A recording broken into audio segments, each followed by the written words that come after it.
This is Mac OS Ken. Putting two analysts on the pay no mind list. The Shutdown shuts down part of an Apple case, and Apple's headset takes flight over Maine.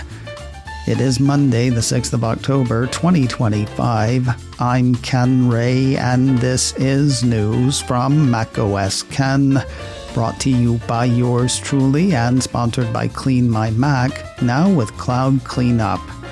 Try it free for 7 days and use code MacOSKen20 for 20% off at clnmy.com/MacOSKen. This show is also supported by people like you, patrons through Patreon. Find out more and add your support at patreon.com/MacOSKen. I am not a financial analyst, just a guy who's been doing financial news and tech news off and on for 27 years and daily Apple news for 20. You want investing advice? Consult a certified financial planner, a fiduciary, a Ouija board. It's really up to you. What I'm saying is I am not a financial analyst, just a guy who's been watching this stuff for a couple of decades plus. That stipulated, I'm thinking of putting a couple of Apple watching financial analysts on the pay no mind list. They are Needham and Company analyst Laura Martin and Jefferies analyst Edison Lee. In all honesty, I had already put Martin on that list. Thought about doing a live thing or a Patreon thing as to why, but didn't get to it. And kind of glad now that I didn't get to it, since there was so little news Friday and over the weekend, that we are talking about this today. Worth noting, I'm predisposed against Martin. Have been for a while. It was when she kept saying a couple of years ago either that Apple was going to buy Disney or that Apple needed to buy Disney. Can't remember which. I thought the idea was dumb and said so because what does Apple know about running theme parks and what's it going to do with cruise ships? She wanted Apple to buy Disney for the video assets. Like Apple TV Plus is the most important thing Apple has. She busts out with stuff like this from time to time, which is fine. It's becoming part of her brand, I think. She's sort of contrarian on Apple, which is not without value. Being that sort of starts to lose value, though, when it's pretty much all you do. So what did she do this time? Early last week, Apple 3.0 ran part of a note she wrote wherein Martin argued that Apple's decision to not raise the price of the entry-level iPhone over the past 5 years was a sign of perceived iPhone weakness on Apple's part. According to a piece on her note from MarketWatch, in the last 6 years, Apple has only raised iPhone prices once, with the base model receiving its last price increase to $799 from $699 in 2020. By holding its base iPhone price consistent since 2020, the device is only worth $634 today in constant dollar terms, Martin pointed out. Quoting her note, iPhone price increases have not kept up with inflation. We attribute Apple's value-destructive pricing policies to its lack of innovation and calculate that its strategy of good enough has cost shareholders 13% since 2019, based on its inability to raise same-store iPhone prices to keep pace with inflation. She went on in her note to say, "We assume that Apple would raise prices if consumers would tolerate it. We link Apple's inability to increase prices to its inability to introduce new killer apps and differentiated features that would give it pricing power above inflation." So the price of everything is going up, and if Apple thought iPhone was any good, Apple would gouge away. Here's a question. Why would they risk that? Why would Apple risk losing customers who are worried about rising prices of everything else, especially with a company gross margin of 46.5%? The MarketWatch piece I mentioned earlier had one analyst saying a big reason for Apple to not raise iPhone prices this year, and it had nothing to do with perceived weakness.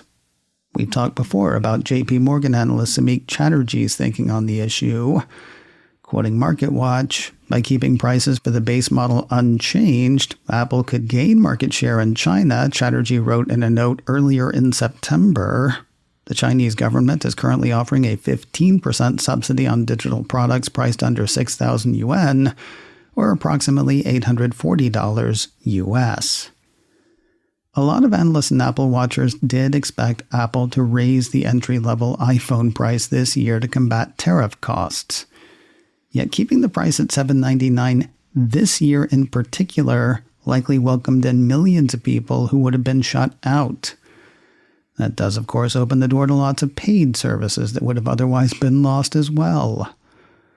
As for Martin's killer app talk, doesn't look like Apple is the company that needs a killer app. Some other company needs an app good enough to kill consumers' love of iPhone and their comfort with it. Back to MarketWatch. Bernstein analyst Mark Newman wrote in a note earlier in September that while Apple appears to be lagging in AI smartphones, its users appear less feature-sensitive than Android users, and that Apple has sufficient time to copy or buy AI capabilities before its position truly comes under threat. Should we do one more? Let's do one more. Apple did raise the entry-level price of iPhones Pro and Pro Max by eliminating the lowest storage tier. They also added a 2 terabyte option for iPhone 17 Pro Max. Neither of those require people to pay more to get into iPhone, but they offer plenty of opportunities for people to pay more if they want to do so, and some seem to want to do so. Checking WayneDixon.com on Sunday, the wait for every iPhone 17 and iPhone 17 Pro when buying from Apple stands at 3 to 4 weeks, with ship time showing between the 21st of October and the 28th. For iPhone 17 Pro Max, you're waiting longer. Ship times for those on Sunday showed between the 28th of October and the 4th of November, even for the $2,000 2 terabyte iPhone 17 Pro Max. But yeah, if you ignore other pressures on consumers, the millions of sales facilitated in China, continued consumer loyalty to iPhone, and the pricing games Apple's playing at the high end, Martin is 100% right. Hey, when's Apple gonna buy Disney? I'm less familiar with the thinking of Jefferies analyst Lee, and I'm probably going to leave it that way. A piece from investing.com had him lowering his rating and price target on Apple shares on Friday on concerns over iPhone 18. You heard me right. According to the report, Jefferies believes the improved demand for iPhone 17, partly attributed to a price cut on the base model, is already reflected in Apple's current stock price, leading to what the firm describes as excessive expectations for the iPhone 18 Fold and replacement cycle. The part about price cuts on the iPhone 17 is kind of wild. While the price for the entry-level iPhone 17 stayed at $799, the storage moved from 128 gigabytes to 256. I guess since you used to have to pay more for 256 gigabytes, he sees the base model getting a price cut. Whatever. The piece goes on to say Jefferies' cautious outlook for fiscal years 2026 and 2027 stems from 2 key factors: an anticipated $100 price increase for iPhone 18 Pro and Pro Max models, and conservative projections for the iPhone 18 Fold. And now the punchline. Lee used last week's note to move his rating on Apple shares from perform to underperform. He also lowered his price target from $205.82 to $205.16. Okay, it might be fun to keep up with him just for moves like that. More news in a moment, but first a word from today's sponsor, Clean My Mac, and their new feature, Cloud Cleanup. How much are you keeping in the cloud? When's the last time you thought about it? Is it stuff you need or stuff you're just not getting rid of? Now, how much of that is also on your computer? And one last question, how much are you paying for cloud storage? If you're not sure how to answer these questions, Clean My Mac has a new feature called Cloud Cleanup that could help. It scans your iCloud, OneDrive, and Google Drive for space wasters, both synced and unsynced. All scanning happens locally on your Mac so your data stays safe. Once you know what's up there, you can take the space wasters off your computer, you can pull them down out of the cloud, or leave everything the way it is if you want to. At least you'll have a handle on it. Now that's just one of the great things Clean My Mac does for your Mac. We'll get to know others and talk more about cloud cleanup throughout the week, but don't wait for that. You can try Clean My Mac with Cloud Cleanup free for 7 days. Then when you're ready to sign up, use code MacOSKen20 for 20% off at clny.com/MacOSKen. Since 2008, Clean My Mac has been helping users like us get the most out of our Macs. Now they're doing it again with Cloud Cleanup. Try it free for 7 days, then use code MacOSKen20 for 20% off at all caps, no spaces, clny.com/MacOSKen. Get tidy today. Try 7 days free and use my code MacOSKen20 for 20% off at clny.com/MacOSKen. The current U.S. government shutdown is giving Apple a bit of a breather. Apple Insider says discovery in the lawsuit brought by the U.S. Department of Justice against Apple has been temporarily paused due to the shutdown.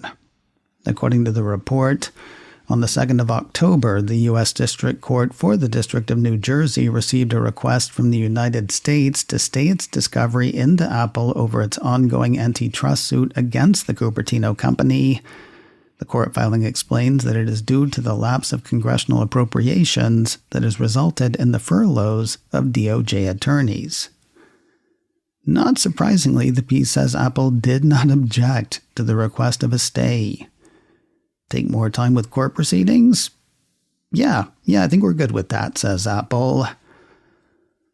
And finally today, Apple Vision Pro users have a new region over which to soar. 9 to 5 Mac ran a piece late last week that had the latest episode of Elevated hitting the headset, this one flying high above Maine. Narrated by Silo's Tim Robbins, Apple's description invites participants to fly above the Pine Tree State's stunning autumn landscape with the Oscar-winning actor as your guide. Sweep over rugged coastlines, pristine lakes, and forests bursting with fall's fiery palette of orange, crimson, and gold. The piece doesn't say how long the episode is, but it will probably be a quick trip.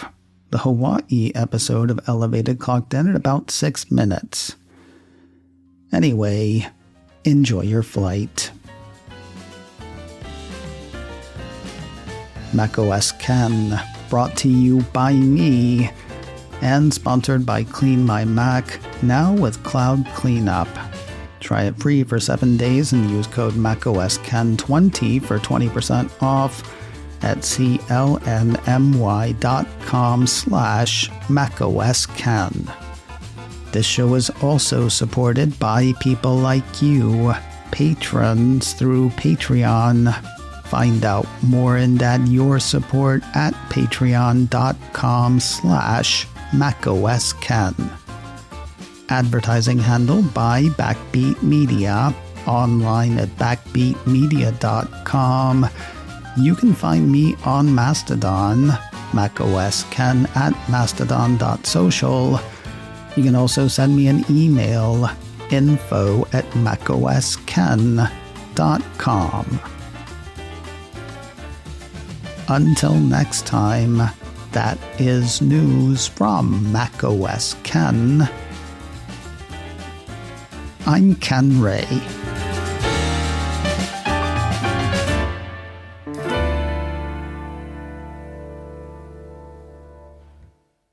Cha.